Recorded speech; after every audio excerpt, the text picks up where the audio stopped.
Assalamualaikum warahmatullahi wabarakatuh. Perkenankan, saya Dinda Suci Abiati, Guru SDN 4 Baamang Hilir, untuk memaparkan kegiatan praktik baik yang saya lakukan di sekolah.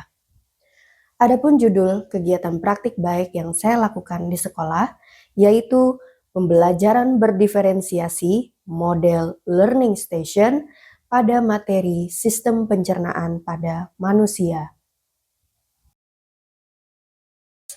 Dalam proses pembelajaran, saya mendapati bahwa siswa cenderung lebih antusias mengikuti kegiatan pembelajaran ketika berinteraksi atau menggunakan perangkat teknologi yang lebih interaktif dan visual. Namun, tantangannya adalah bagaimana menghadirkan pembelajaran yang bermakna, bervariasi, dan tetap berpijak pada kebutuhan belajar siswa. Melalui pembelajaran berdiferensiasi dan penerapan model learning station, saya mencoba mengatasi tantangan dengan menghadirkan strategi pembelajaran yang relevan dengan perkembangan teknologi, user-friendly, dan tentunya berpusat pada siswa. Sebelum memulai pelajaran, saya melakukan asesmen diagnostik kognitif pada siswa sebagai prasyarat untuk mengetahui sejauh mana siswa memahami materi pelajaran yang akan diberikan. Didapatkan hasil sebagai berikut.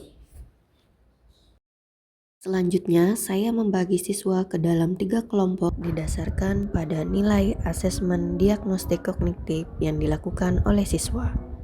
Masing-masing kelompok mengikuti 3 jenis aktivitas berbeda secara bergiliran. Kegiatan ini saya beri nama tugas barcode. Barcode pertama, eksplorasi materi menggunakan augmented reality atau AR. Kemudian barcode kedua, yaitu pemahaman konsep melalui materi bacaan interaktif. Barcode 3, yaitu proyek kreatif berupa pembuatan poster sistem pencernaan. Seluruh kegiatan ini diakses melalui QR Code, sehingga siswa dapat belajar secara mandiri, fleksibel, dan sesuai dengan gaya belajarnya.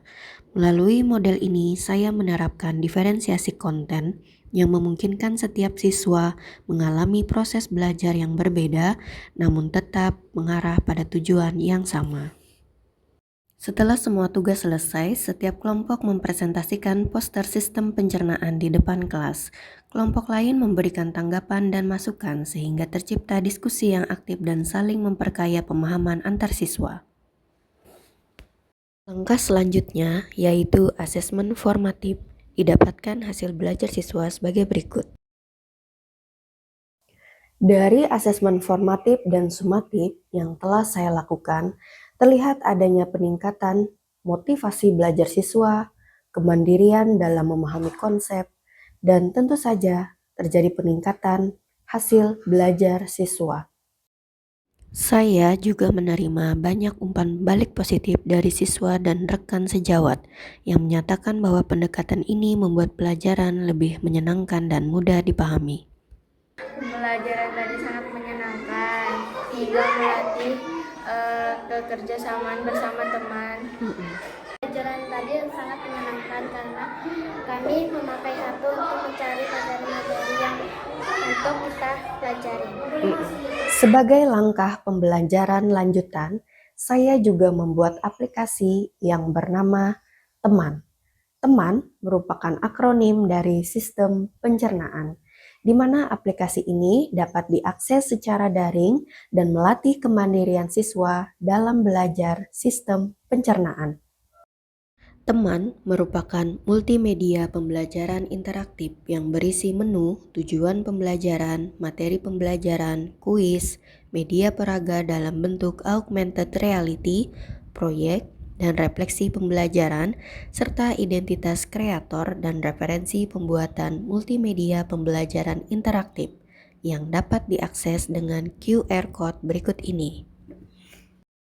Pembelajaran berdiferensiasi bukan sekedar strategi, tetapi merupakan sebuah filosofi yang menempatkan siswa sebagai pusat pembelajaran.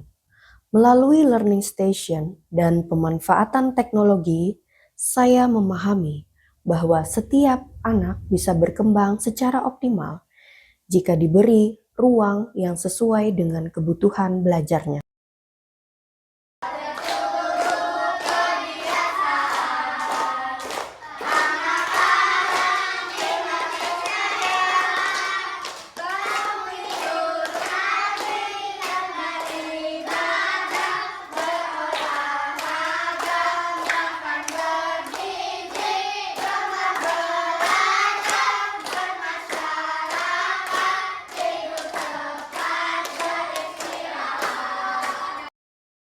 Demikian praktik baik yang bisa saya sampaikan.